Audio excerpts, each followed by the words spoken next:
true and official introduction. I'm Dane Botes. I'm director of the Center for Latin American Studies, and it's my pleasure to invite you to the first of this year's Latin American Briefing series.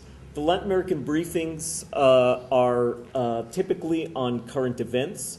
They are extraordinarily varied. They're sitting in the audience people who have delivered briefings lectures before.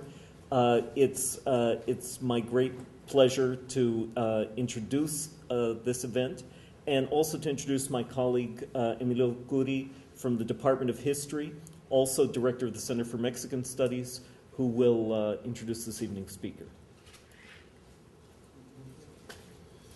Welcome, everybody. Thank you for coming here. It is really, truly, I think all of you know, a special occasion, maybe sadly so, that it is a special occasion when we can have a speaker, professor, or whatnot, who actually comes from Cuba, because the state of intellectual exchanges between Cuba and the United States is still rather limited. And so one must sometimes celebrate as if they were coming not from a place that is in the end not very far, but from another galaxy altogether. So it's with great joy that we welcome today Rafael Hernandez to the University of Chicago. Rafael is a distinguished intellectual and author of numerous books on a wide variety of subjects, many of which have to deal with Cuban-U.S. relations, but also a wide array of other topics.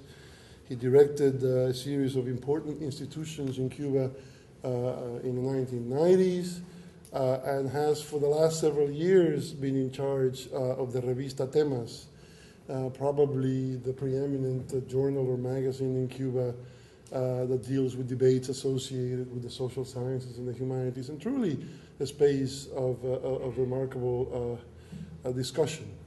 I don't know, I think it says, or I should also say that Rafael is here in the United States this month as a Mellon visiting professor at the University of Texas in Austin, and he has also held visiting professorships in other universities. Most recently, he was the Robert Kennedy visiting professor at Harvard University a few years ago. Now, it says something about the state, which hopefully will change, of U.S.-Cuba relations, that there are always questions raised and suspicions aroused, around this issue. So from a Cuban end, people might wonder, well, what kind of scholar intellectual must Rafael be so that the Americans will give him a visa to come into this country?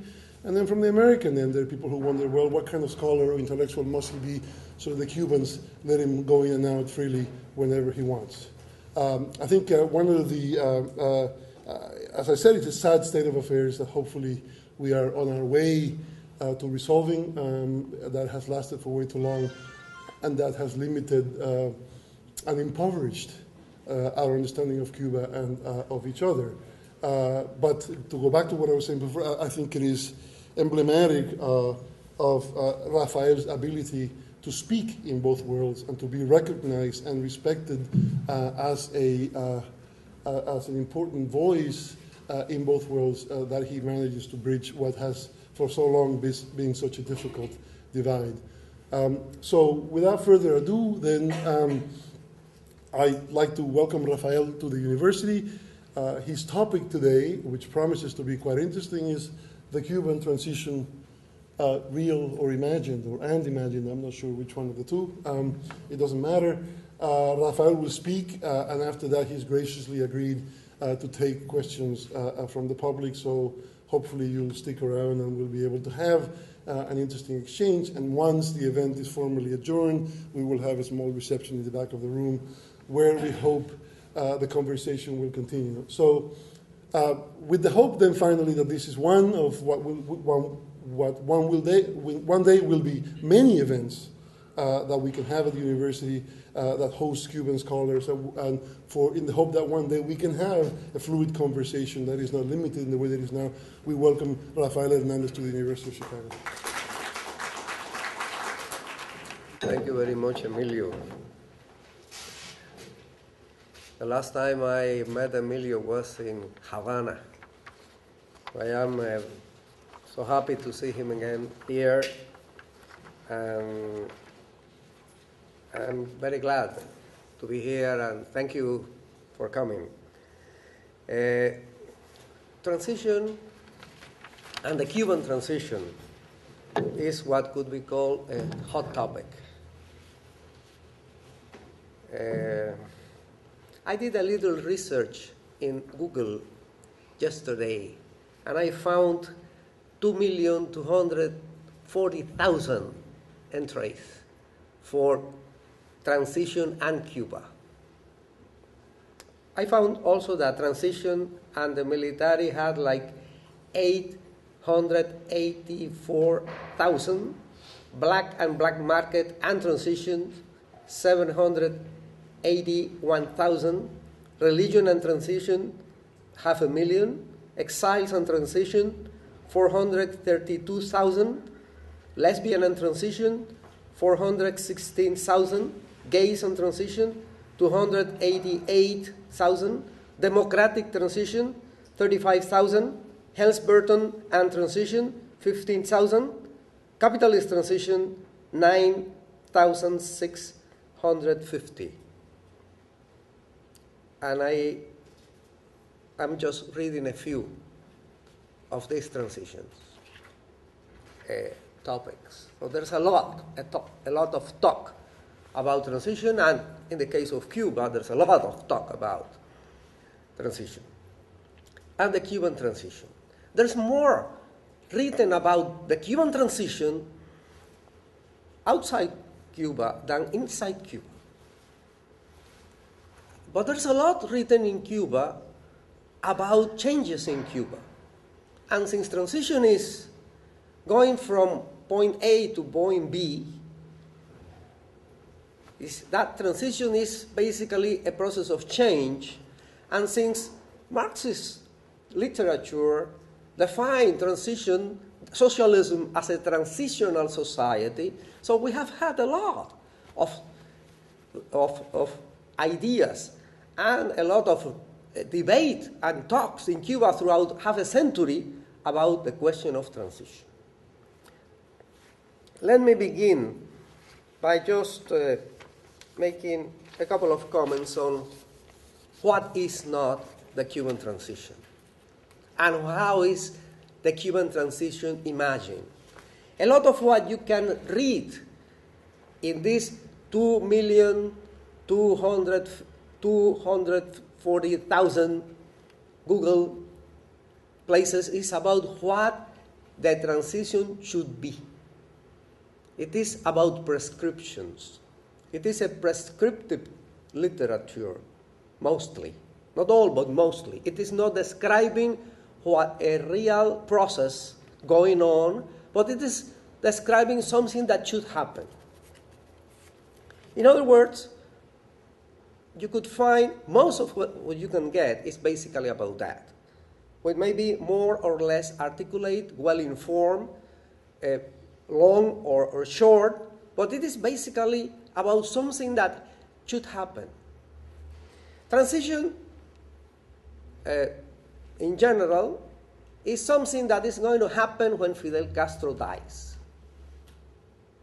This is a premise of most exercises about Cuban transition, the one I call the imagined transition. Transition, according to these sources, is the radical transformation that happened in Chile, in Spain, when authoritarian regimes failed, and in Eastern Europe, of course, and the Soviet Union when socialism collapsed, which is not exactly the same thing. What happened in Chile, what happened in Spain, what happened in Poland, what happened in the Soviet Union are quite different, because the Spanish economic system and the Chilean economic system didn't change that much. The Chilean society and the Spanish society didn't change that much. What changed a lot were the political institutions. And in the case of Eastern Europe and the Soviet Union, it was a very radical change of almost everything. So it is impossible to consider that both transitions are talking about the same process, are referring to the same kind of process. The Chinese call their political changes the Chinese transition. That would add another element of heterogeneity. So we have here, nevertheless, when a Cuban transition is mentioned, is basically the kind of transition that would make Cuba pass through changes not like the ones that took place in Chile or in Spain, but like the ones that took place in Eastern Europe and the Soviet Union. And that transition, this is another premise, will bring Cuba back to the Pan-American system. The Pan-American system that was built during the Cold War. Well, the point I want to make here is that there is a transition going on in Cuba that has been going on for the last 15 years, since the early 90s. That involves not only important changes in social diversity, but economic changes, that involve changes in race relations, generation, gender, religious differences, that influence changes in political culture and social consensus. And I want to present the thesis that Cuba is more different than the Cuba that existed 15 years ago, than Spain, compared to the Spain that existed 15 years ago, or Chile 15 years ago. The whole country, the whole society, not just the political system. A second question about, a second premise that is always assumed when we read about transitions in Cuba is that when democracy returns to Cuba, along with the Cuban exile community, the rule of law and the Cuban economy will be restored. So transition is associated with something like a specific political event, the return of the Cuban exiles to Cuba and to play an important role in Cuban politics. The premises then are that the Cuban exile political culture is a democratic one that inherits the Cuban liberal legacy. So that idea associates the Cuban exile with liberal ideas and with democracy. Cuban exiles will return to Cuba. The other premise is that Cuban exiles, or Cubans who live in the United States, will return to Cuba as soon as a democratic system is restored. The Cuban diaspora will be over and the migration flow will be cut down. Conflict and tensions between Cubans from the two sides and political confrontations will be over, since the main issue, the revolutionary regime, will be gone. And finally, post-Castro Cuba will bring about a transition with general reconciliation between Cuban exiles and Cubans in the island. This is the basic model of the imagined transition. My point here is that political differences based on class, race, generation, and ideological standpoints could not vanish in any future Cuba. Yet, real reconciliation is already taking place. This is not something that is going to happen sometime in the future. But there are thousands and thousands of Cubans that are visiting their relatives. And if you don't believe me, go to the Miami airport, go to Havana airport, and sit there for 3 or 4 hours. And you will see that reconciliation going on in front of you. This is not going to happen when the transition starts. Both power politics and revenge will not contribute to this reencounter. The rule of law should not damage social justice and progress. So we may have the rule of law, and we may have also social justice and progress. And finally, democracy and the rule of law are topics on the agenda in the public sphere in today's Cuba. I try to prove that today, that this is part of Cuban current debate. Why we cannot be compared with Poland, with Russia, with China, with Spain? Because we play this. That's a very important difference, believe me. There's a baseball culture associated. If you use baseball as a social phenomenon, and you look at what is going on in Cuba, you will find many analogies. Transition problems, as well as baseball, concern directly or indirectly to all social groups. This is not something that is happening in the political class. This is affecting everybody. Number two, affect the whole Cuban territory. This is not the capital. This is not the capital always winning. No. This is about the whole country. This is something that is taking place, and the actors playing this drama are all over the country, in every province. Santiago de Cuba won the last baseball series in Cuba, or the previous one. Involve a diversity of actors with their own roles at every level, local, regional, national. Demand a technical expertise. A lot of people don't understand, but soccer is easy. No? Soccer is very easy. Basketball is easy. Even American football is possible to understand. Baseball is very complex. A lot of technicalities. It is a mystery for anyone who don't know or doesn't know the rules of the game. Nevertheless, everyone is an expert in baseball. Here in the United States and in Cuba. Talk to anyone. Anyone have opinions, they know, they have things to say, so this is not something that has been, you say, sequestered? Yes. Is that a word? Yes.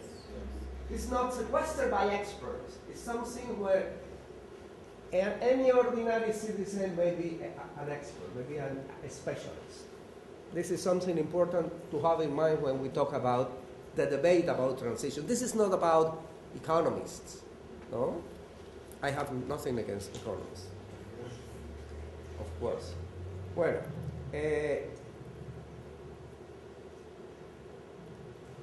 is debated critically and openly in the public sphere, more than anything in Cuba. The best example of a public debate in Cuba, even in the party paper, in the Central Committee paper, where debate is not very often, is baseball. On Cuban TV, where debate is not very frequent, they debate baseball. So there's more to be learned from that kind of debate. Critical debate, very critical, real debate, no? With real opposition, opposing views about something they care very much. Well, many of its contradictions are structural and will not go away in its short run, but only temporarily attenuated. There are winners and there are losers. But the rules of the games, as part of the game, is that the very goal of the game is to make it better and to reach a higher standard, even if there are winners and losers in the game. Winners and losers are temporary, not permanent. Roles are a political priority. Baseball is a political priority in Cuba. Fidel Castro writes in the papers about baseball. Not now, but years ago. He was paying attention to that, and all Cuban politicians, and no one could ever think of organizing a big political event at the same time when a baseball match is taking place. There's nothing more important than that. Everybody's paying attention to that. And this is not just for people taking care of sports, but for everybody. Demand the attention of the whole system, including the top level. And finally, although playing the game expresses strong divisions and alignments, eventually contribute to strengthen national unity and national defense, even national defense. The idea of playing a strong baseball and having partisanship. Partisanship is not opposed to the idea of national unity or defending our colors. Believe me. No? Something like this. No? This is very common in Cuba, no? To identify yourself with a specific thing. I was thinking of bringing this hat or the Longhorn hat, since I come from Texas, but I was recommended to bring the Cuban one. Well, this, let me tell you, I am going to be very telegraphic from now on. And I thought that it would be better maybe if I have it written for you to read instead of just letting me go by my inspiration. What is the situation? What is the situation in terms of the political debate in Cuba, in terms of the intellectual debate in Cuba, in terms of the debate about changes in Cuba? I will try to do my best in describing the terms of that debate today. The situation. The 1990s crisis brought about a lot of economic difficulties, but not political instability. Main reason is attributed by many to coercion or repression, but the fact is that there's a new political consensus growing out of this new crisis. That is a consensus that is a transformed consensus. It is not a consensus that existed 15 years ago. This is a new one, more complex, more heterogeneous, less unanimous, and pervaded by discrepancies. What were the main economic? I am going to talk about a little bit more about this idea of the consensus that to me is key to understand current Cuba. Economic, social, cultural, and political transformations in these years, no? The transition year. There's a crisis of the Cuban socialist model. There's a clear signs of crisis. Number two, emergency measures that were taken in 93, 94, 95, 96 to cope with this crisis was not a package of reforms, articulated package of reforms that created a new economic and political model, were like remedies to a critical situation, but didn't rebuild, transform the system into a new one. This is a pending matter. Keeping the political, institutional, and state ideological apparatuses, the media, the schools, social organization, representative and participatory bodies in the polity, that are basically the same, and of charismatic leadership and the instant consensus that was part of that charismatic leadership. Fidel Castro is not ruling Cuba. I know that many of you believe that he is not ruling Cuba, but I have met a lot of people who think that he's still ruling Cuba because he writes in the papers.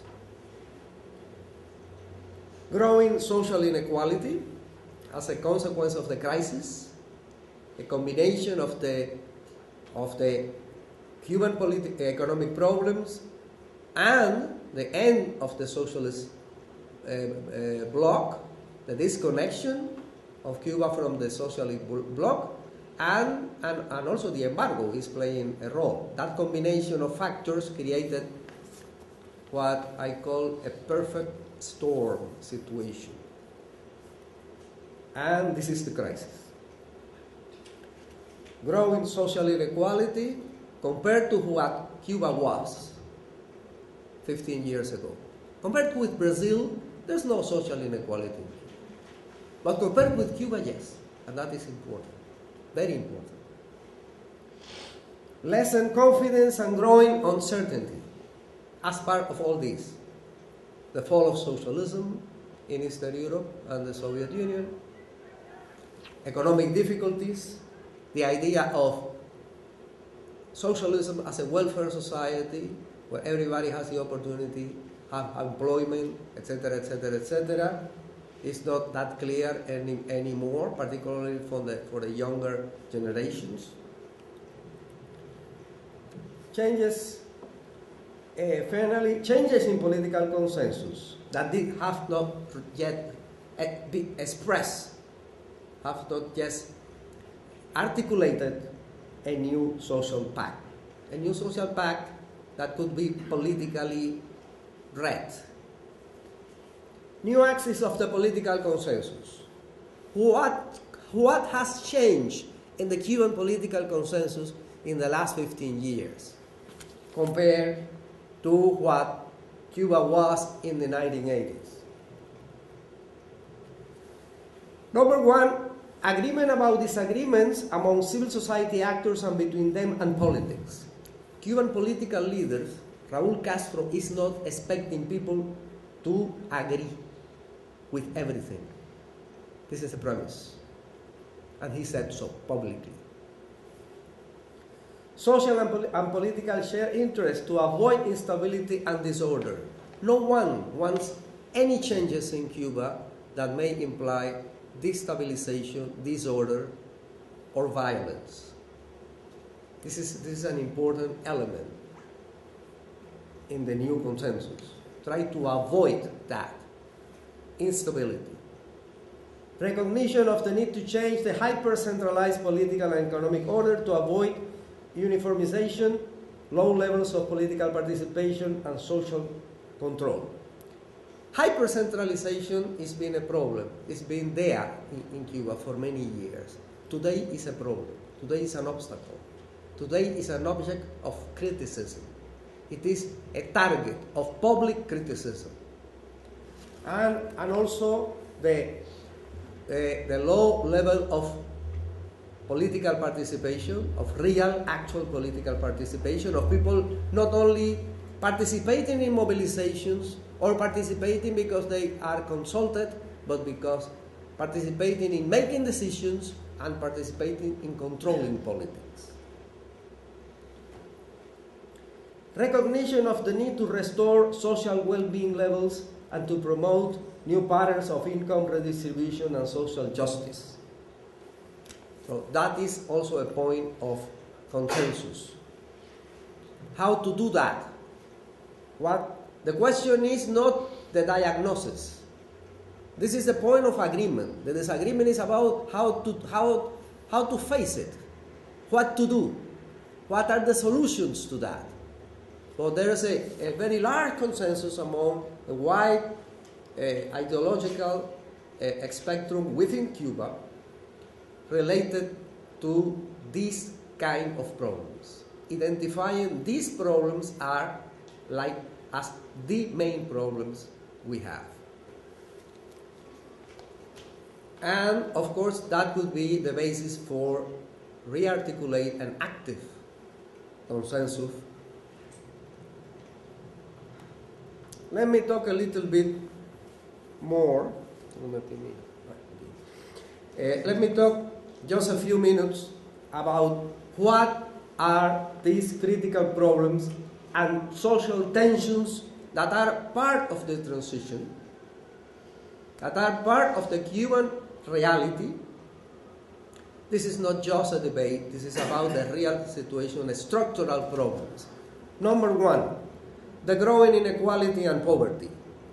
we have now, according to Cuban sociologists, the estimates in a city like Havana is that there's a 20% of people under the poverty level. This is not poverty as in India. This is not poverty as in Mexico. This is not poverty as in Brazil. This is a poverty where people have social security and they they are not going to die, or they are not because they cannot eat, or they are going to die because they sleep in the streets. But compared to the Cuban standard of living, they are considered under the level of poverty. And this is a problem. This is a fundamental problem. The growing march of poverty on our own terms. Because a socialist system cannot absorb that. As simple as that. As opposed to a capitalist system, these problems are inconsistent with socialism and show basic failures and dysfunction in the Cuban model. Real equality, and when we talk about equality, and sometimes we talk in Cuba about equity, not to be confused, not to get confused with the idea of egalitarianism or with the idea of uniformity. Because people are diverse. There's a diversity of citizens with a diversity of needs. So, but the question of equality is not uniformity, is not egalitarianism. It's a value. It's a moral and political value. And it's a social value. Real equality is a socialist premise and a key value in a socialist system, even if it is just a minority, the poor. Or even if poor citizens enjoy full social security protection, poor people can fully enjoy civilian rights.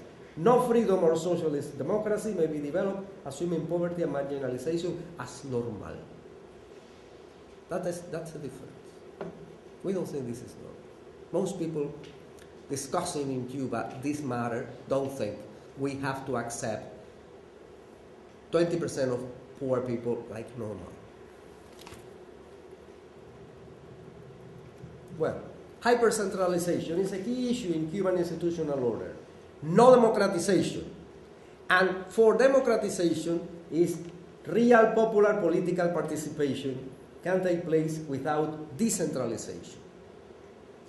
If you read Raúl Castro's speeches, I don't know if you have time or you find easily Raúl Castro's speeches, you will find the term decentralization or problems related to hypercentralization very abundant.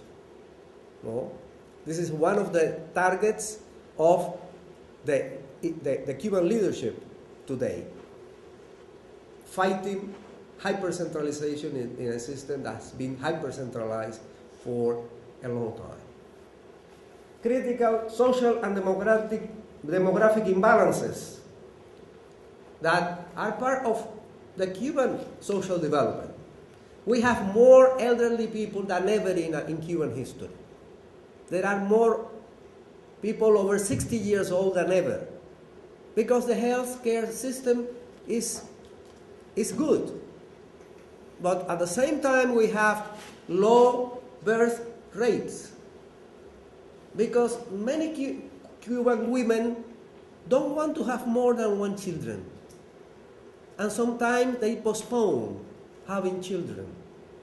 They are professionals. And professionals don't have 8 children, usually. Largest percentage, growing migration flow. This is not just migration. We have always had migration. But we have now migration affecting particularly professionals and technicians. There's more and more professionals that are leaving Cuba, not only to the United States, but to other countries, and that is a professional drain that is affecting very much Cuban development. And finally, not enough young people, women and blacks in leadership and management positions. We have more young people, more women, and more blacks in top government positions. But they are underrepresented compared to the population. And this is a problem. And this is a problem that is also recognized publicly.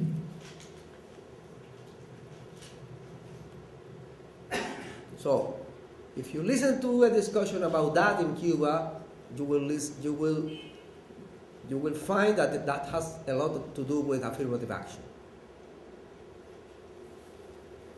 Actually, institutional control mechanisms need to be renovated. Bureaucratic mechanisms existing in the Cuban socialist model in the 80s are not working anymore. This is a very complex problem. Maybe it is one of the more complex problems. I don't have time to get into that. If you want me, I could talk a little bit more.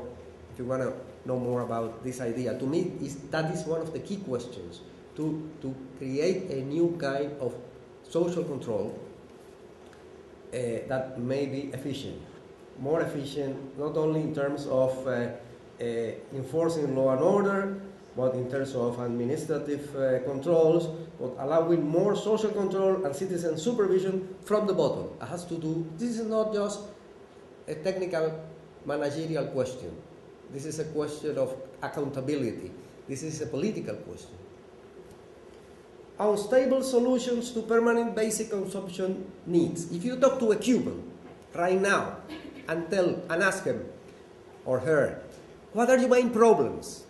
What are your main problems in Cuba? They will talk about food supply in the markets, they will talk about transportation, and they will tell you, oh, buses, guaguas, are much better in Havana now. But still, we have problems. We have energy. Well, we don't have blackouts. This is the good news. But still, there is a very pervasive idea or permanent state of emergency about energy. Throughout the summer, we have had that all the time, on the radio, on TV, anywhere. We have to save energy.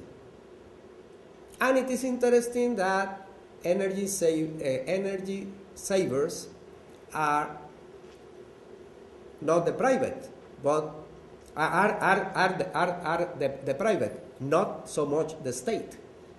So a lot of pressure was put on state apparatuses, state bureaucracy to save energy throughout all this last summer. And finally, housing. Housing is the most difficult and critical social problem in Cuba today. No health care, no education, not even transportation, not even food supply. The most critical thing is housing. And in a city like Havana, or in a city like Santiago de Cuba, you will find that a lot. If you visit a town like Cabaiguan, where I was born, there's no housing problems. They are tobacco growers. They have a lot of money. Farmers. They don't have a housing problem. But in the cities, yes, and particularly in the capital cities like Havana and all. Well, besides the weak control and unfulfilled consumption demands, accumulated bureaucratic regulations, too many prohibitions, in Raúl Castro's words, and inconsistency in the state and private markets organization facilitate corruption, administrative corruption, at the low level, at the middle level, at the top level. We have that problem too.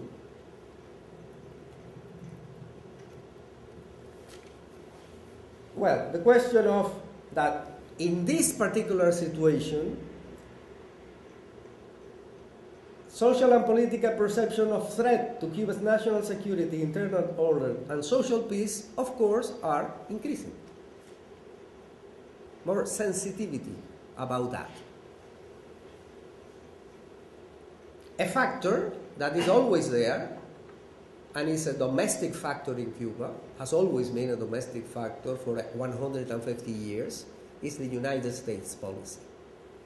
The U.S. unchanged policy of intervention in Cuban affairs has a counterproductive effect on all problems mentioned above, and make more difficult to expand public and critical debate about them. It is more difficult to talk about democracy because the United States used democracy as a political tool to put pressure on the Cuban government. It is more difficult to talk about civil society. It is difficult even to talk about transition. It is difficult to use a language because it is contaminated politically in the U.S. political discourse about Cuba. And that is making lives, particularly people involved in the political debate in Cuba, making their lives not very easy. And finally, we have cyclones, we have hurricanes, and we have epidemics. And the combination of this global crisis with this internal problem, plus a couple of hurricanes or some dengue hemorrágico around, is again the perfect storm situation. So tensions are not as high as I could suppose they be in a different social context. Well, let me stop here. Democratize, changes in social policy, how to decentralize, what kind of changes should be done. We can get back to this. And I have good news at the end, after this horror story. All of the above is known by the Cuban government. It's known by Raúl Castro, and I know about all the leadership. That is part of the current public debate in Cuba. This open discussion is important. Freedom of expression. We are talking about that. Freedom of expression has expanded in the last 15 years. Critical discussions about everything has expanded, including internet.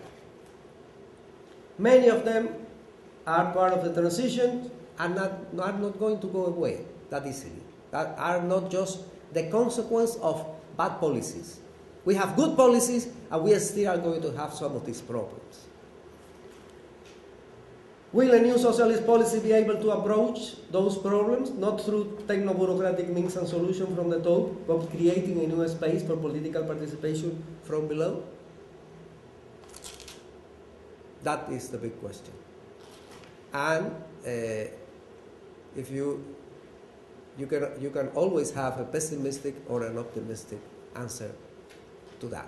But that is part of, that would be my personal opinion.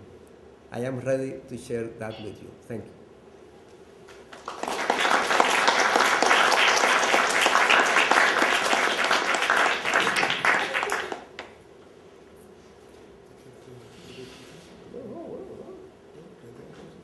Well, so he will be happy to take your questions now. I'm sure there's a lot of them out there, even if I can't see them at the moment, but please speak up. And we have a little time for that, so if there are any questions, then... You have survived my presentation. The last thing that you mentioned, the last thing on your outline, you put in the context, or you presented it as a question, can this be done? Can there be a way to create a new space for political participation from below? And those things also came up when you were talking about your critical problems, how to change hyper-centralization, low levels of political participation, and how to create new forms of social control. And it makes sense. I mean, from what I know about Cuba and from what you said, yes, those things are major problems. But my question in hearing what you're saying is, in what ways is Cuba moving toward some answers to those critical problems? I mean, you a couple times mentioned speeches by Raul in which he brings up these things, and you say people are talking about them, but is anything concrete happening? I mean, if we can ask a whole huge national system to produce concrete changes, perhaps it's a very slow process, but that's my question. What's actually happening, heading toward these? Well, to solve these problems? I didn't list the important changes or important political move made by Raúl Castro since he's in the government. I think that the most important change is the decentralization of the agricultural sector. This is not just about agriculture. This is about decentralization. I think that when he gives incentives to farmers, when the government try to transfer land not just to private hands but to cooperatives, they are changing from a state-centered economic system to a more cooperative, social-centered economic system. I think that these steps, this is an important step in that direction. There are symbolic measures, like, for instance, all Cubans can buy a cell phone. All Cubans can buy a room in a tourist hotel. All Cubans can buy internet, get a subscription to internet. That's good, no? I think that all that is important, but I think that in terms of improving the standard of living of people, socialism is not just about the very nationalist, patriotic, and egalitarian ideology. It is about making people live better, to improve standards of living. So salaries, wages, it is impossible to describe something more difficult to understand than the current wages structure in Cuba.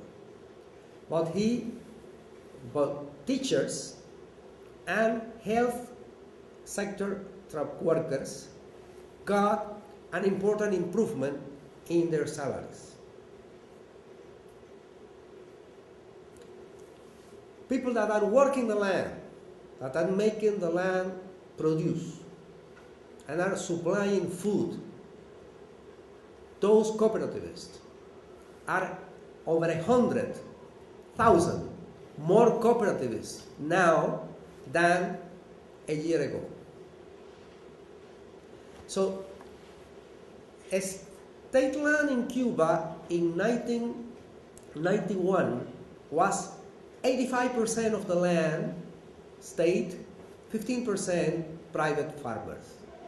Today, if you add 15% of farmers plus cooperative land, you have 65% of all productive land in the hands of farmers and cooperatives, not the state. So that is, to me, an important change. And that proves that cooperatives is a model that could be transferred to other sectors of the Cuban economy.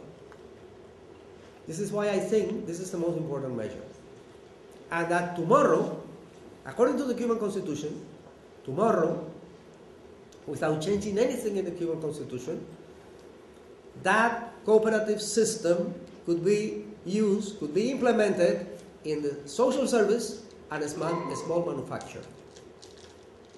And small enterprises, private enterprises also could be approved. The problem with those changes is that it is supposed to have a new blueprint for the Cuban economy, which is not there. We were expecting that for the end of this year, for the Party Congress, but the Party Congress was postponed because of the critical economic situation, the global financial crisis, and the 2 hurricanes that hit Cuba last year. So this is a sort of up-the-hill situation for reformers, for people that want to change.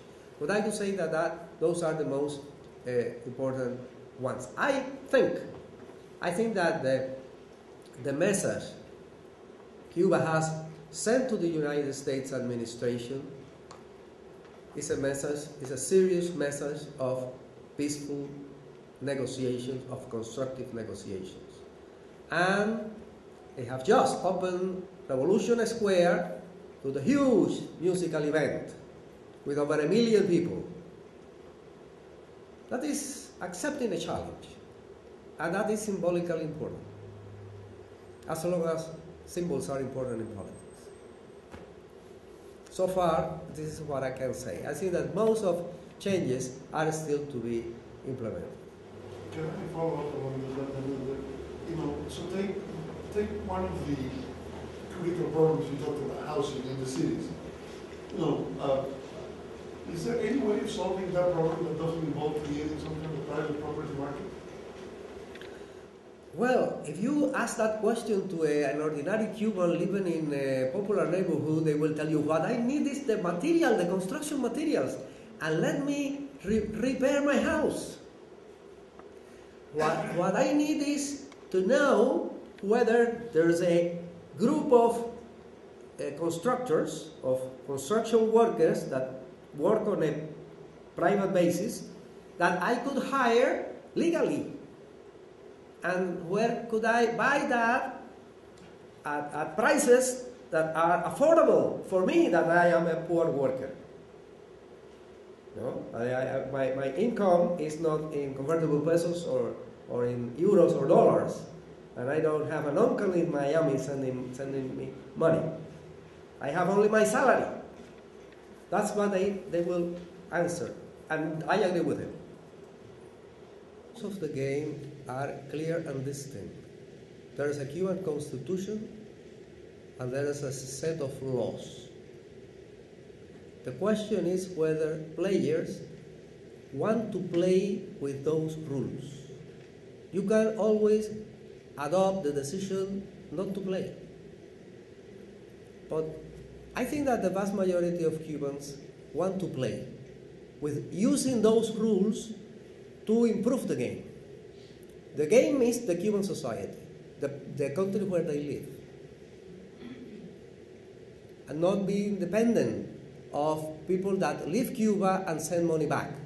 Not being dependent on remittances or on their own work. That has to do with people's dignity. And of course, there's always the choice of not playing with the rules of the game, and not playing the game, and leaving the stadium. But I think that the vast majority of Cubans don't want to do that. They would like to travel around, but to stay in Cuba playing that game. And I think that the question of winners and losers, which is to me the key question of this metaphor, you don't have to take literally, because maybe you are going to ask me who's the pitcher, who's the catcher, second base, the fielders, etc. How many blacks in the game, etc. No? I think that the key question is winners and losers. I think that losers are there because they believe that they may win. When you look at the lower strata of the Cuban population, of the Cuban society, you will find a lot of complaint, but a lot of allegiance too. They don't want to leave Cuba. They want to stay. And they think they deserve to live in a better society, with more opportunities for them. And again, it depends on who are you talking to. If you talk to a young professional, 30 years old, or you talk to a black mechanic that has like 3 jobs, or a heart surgeon, or a farmer, a tobacco grower. Cubans have many people. So it is not fair to reduce them to the 9 players of a game. But they are all playing in different ways. They are all playing. I was just wondering, I just got back from Havana for 2 years, and I went to some of the monthly debates that you held with Temas.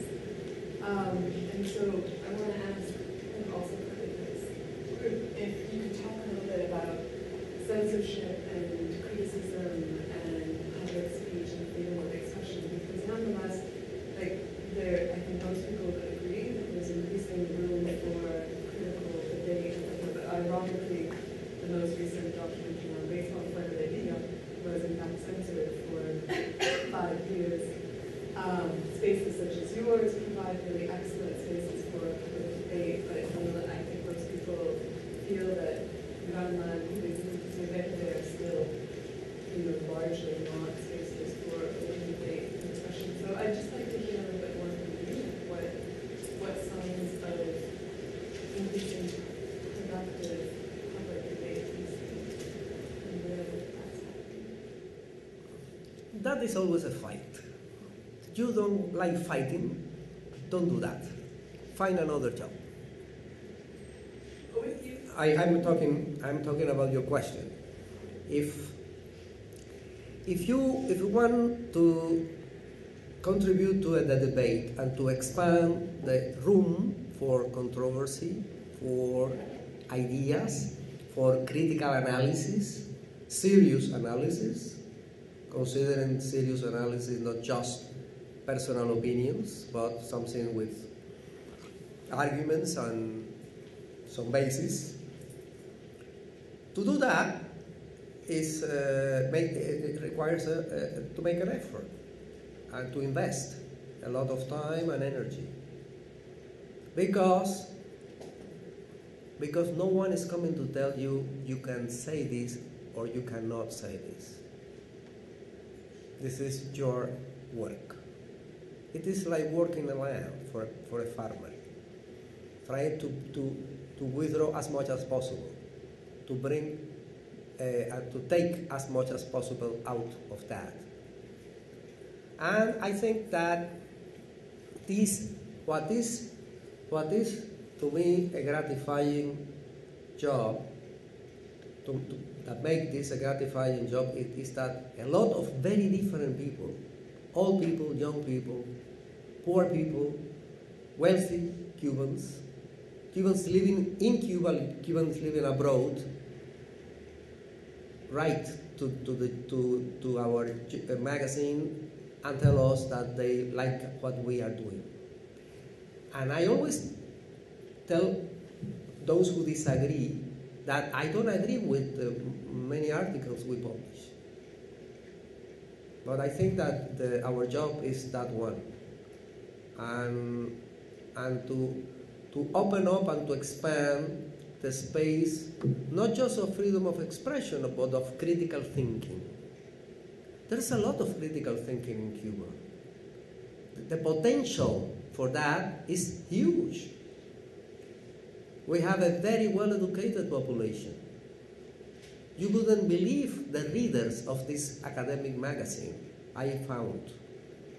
This is not my merit. This is not the merit of those who do publish the magazine. This is the merit of the players of the game, those who are out there reading And we get letters that are impressive from not intellectuals exactly, that think that this is interesting it is very interesting because the kind of problems we are dealing with. I have never, talking about censorship, I have never wanted to publish an article and I couldn't. Sometimes I had problems. Sometimes I had to spend time and energy in doing it. But that is worthwhile. This is what it is about. I think this is most valuable when this is something that you conquer than something that you are given.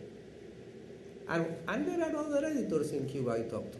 There are many other journals, many other reviews, magazines that publish about the Cuban society. Everything in Cuba is politics. Sometimes I meet people in the government who tell me, from time to time you should deal with a subject that is not so political. And I tell them, tell me what is not political. No? Raising fishes? No? Raising cookies? We are going to talk about Cuban sweets? Let's talk about that, and after 15 minutes, that we will have a political debate. Believe me. So that happens. Can I ask, do you have any thoughts about why, because I agree with you, why is everything in Cuba political? Because we are like that. Because Cubans are like that. Because Cubans that don't share socialist values or dislike Fidel Castro are exactly like that. Exactly like that. This is part of us. And we blame the Cuban media because the Cuban media politicize everything. I blame the Cuban media because they are boring. Not because they are politically, they develop political discussions. This is us. This is the way we are. So the Cuban atmosphere is politically overcharged. It is overcharged rhetorically. But we don't like that, of course. Who likes that? Speeches, that kind of speeches. Teques. The technical name for a boring political speech in Cuban slang is teque. No Cuban likes teques. But we are all very political. This is part of us. Well, we have, I see 6 or 7 questions. Let's see if we can keep them brief to see if we can get them all in. So maybe you go next, if you can brief it, and then we'll try to see if we can get them all the questions. Well, I think you're right about Cubans being more political. And I think it's because in Cuba there was a revolution in 1959, and the people still have control of that revolution. And one thing that has always struck me, so they're more involved in politics than most people in this country who have no confidence that they can be involved in politics. But in Cuba they are. But my question is this. Cuba has always struck me as a very internationalist country. And that's what the Cubans, since 1959, have always said is their future. Is finding allies, in the face of the economic blockade from the United States and all that. And they championed the Vietnamese Revolution, the Nicaraguan Revolution. They helped defeat South African apartheid in Angola. They sent hundreds of thousands of volunteers in medical brigades and teachers and other experts all around the world, dozens of countries. And that is the future, I think, of the Cuban Revolution. It's based on that Cuba can succeed in doing what you want to do. And I wondered if you could just say some words about that question.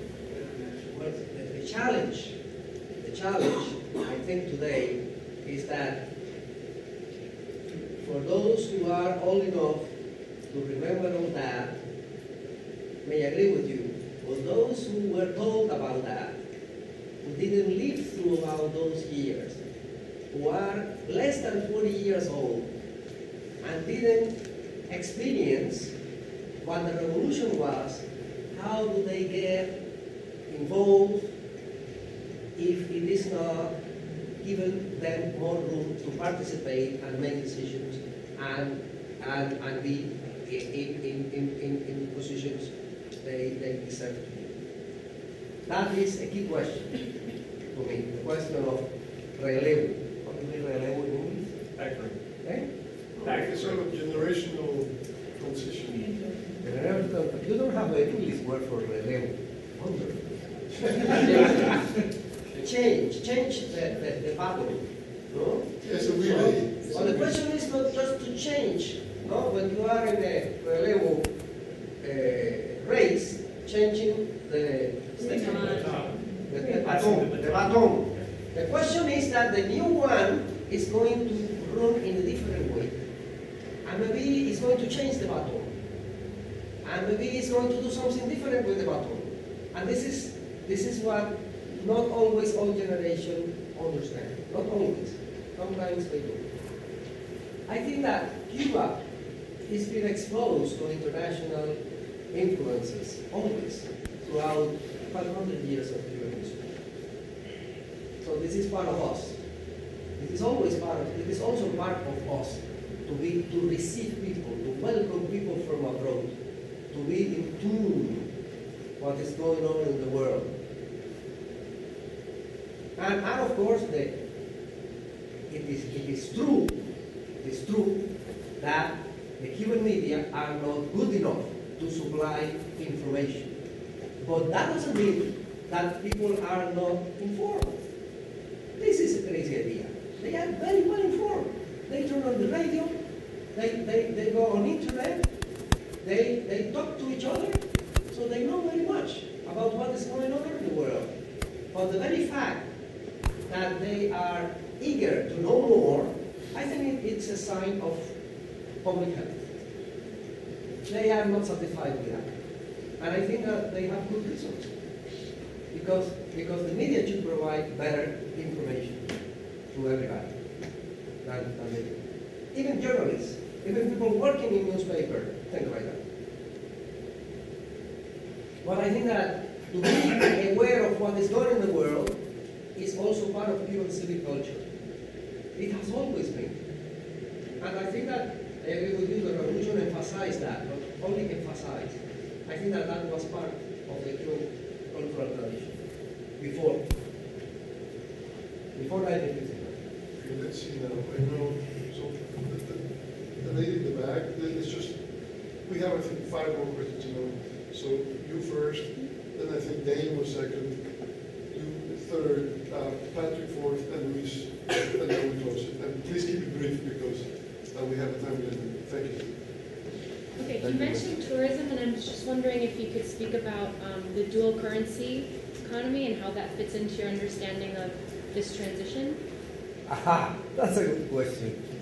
Particularly to answer in 1 minute. Listen.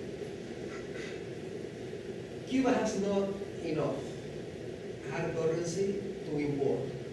All Cuba needs to import. Why Cuba needs to import so many things? That's the big problem.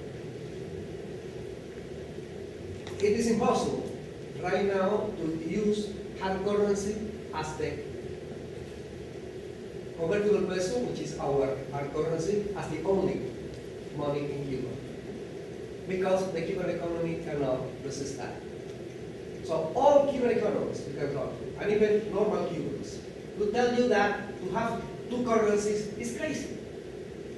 But it is supposed to be an emergency instrument, monetary instrument, to deal with a situation that is temporary.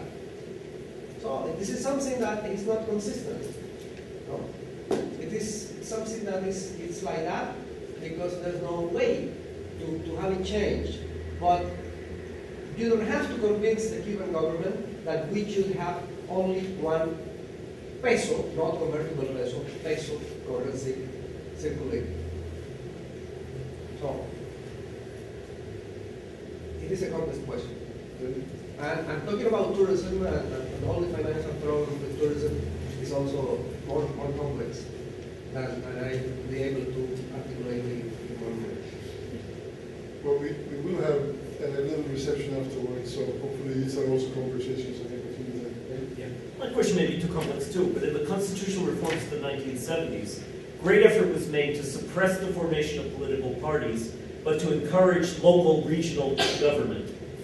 Is local or regional self-government an issue anymore?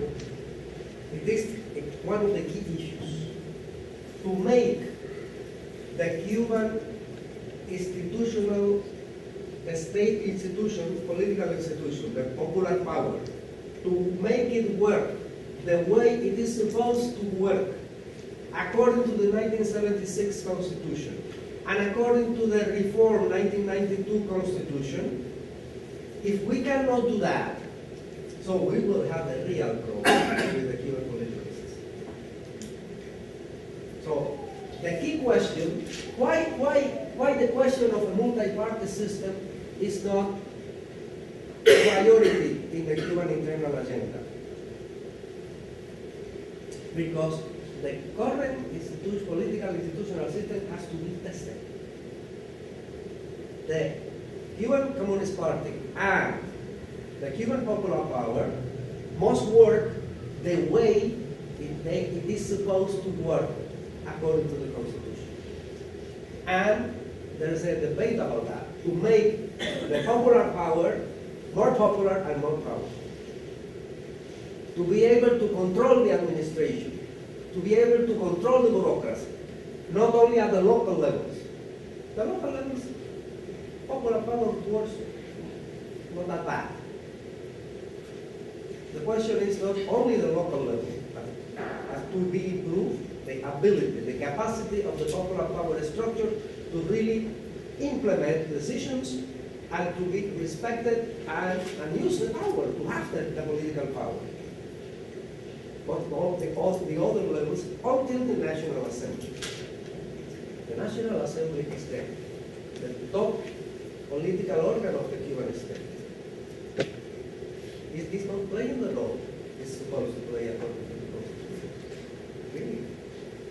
To make it work the way it is supposed to.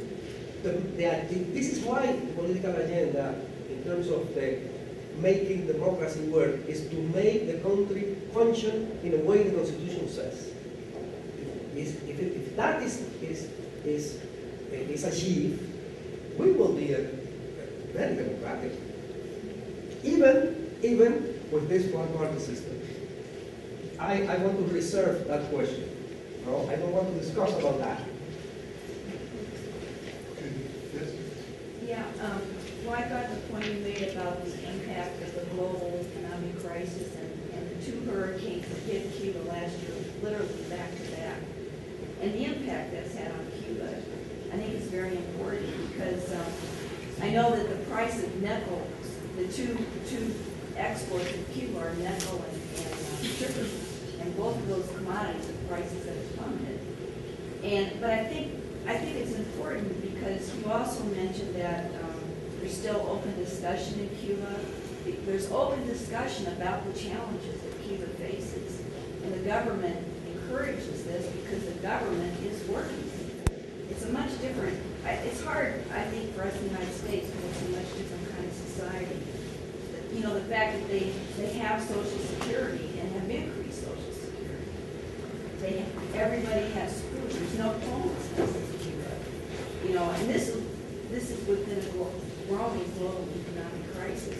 The other thing I think, to me, that inspires me about Cuba is the fact that even with the impact of the economic crisis on their country, they are still able to send doctors and teachers all over the world.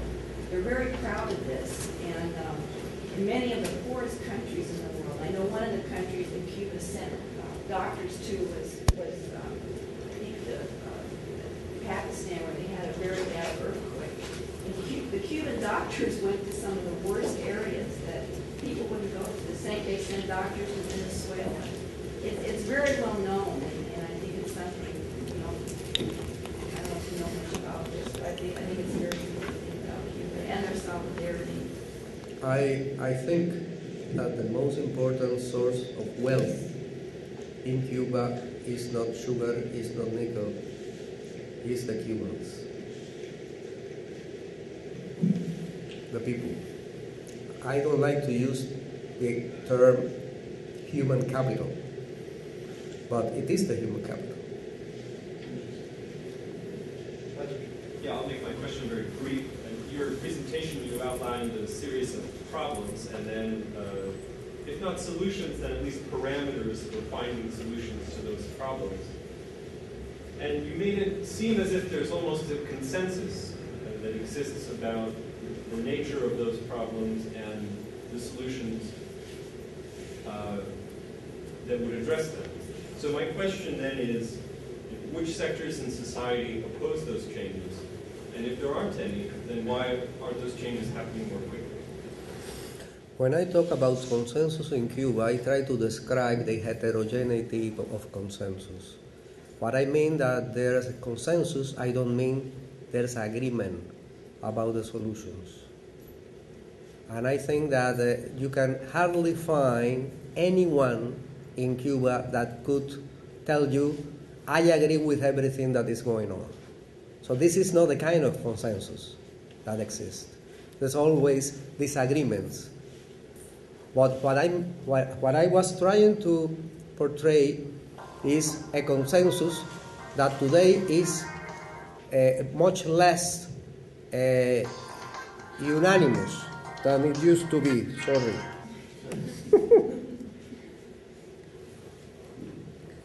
Much less unanimous that it used to be. This is part of the rules of the game today.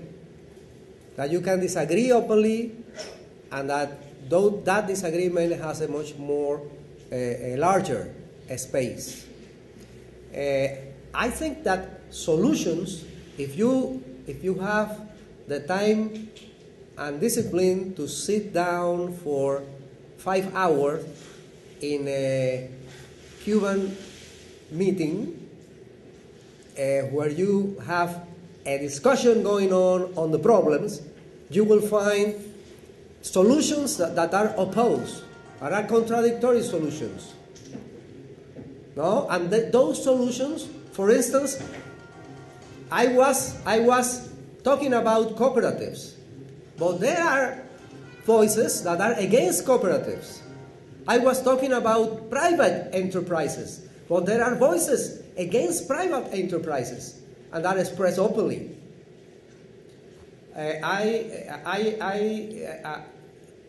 was talking about expanded, a larger room for critical debate, but there are people that disagree with the idea that we could be that critical, because there's the enemy, no, the threat. The United States that is there, waiting, no, because that disagreement is expressing for the United States, according to that point of view, weakness, and that is expressed also publicly. But I think that we should not underestimate a sort of conservatism that is popular. If you are 65 years old, if you are 65 years old in Cuba and you are told that there will be radical changes in the Cuban economic system, there's a lot of people that are afraid of that couldn't agree, because they know that maybe the benefits for them, not for the 20 years old young entrepreneurs, but for them, the benefits for them maybe is not that much. So they don't feel like sure. So socialism, I thank you for your question. Socialism creates its own conservatism. The idea of let's keep up social achievements. Socialism and the revolution is about keeping the social achievements or about changing. Is the revolution about maintaining what we have reach or about changing and trying to reach new goals. There are always a risk involved in trying to reach new goals. So I learned, talking to different kind of people in Cuba, not only to decision makers or to experts, I've learned that there are people opposed to reforms and changes that are ordinary citizens. And they have good reasons that I understand. Okay, there are many more questions. Hopefully we will continue informally after this. Let's first thank you for visiting the University of Chicago, and then hope that you can come back and come back often, and that we can make these kinds of conversations a much more regular part of our exchanges. Thank you. Thank you.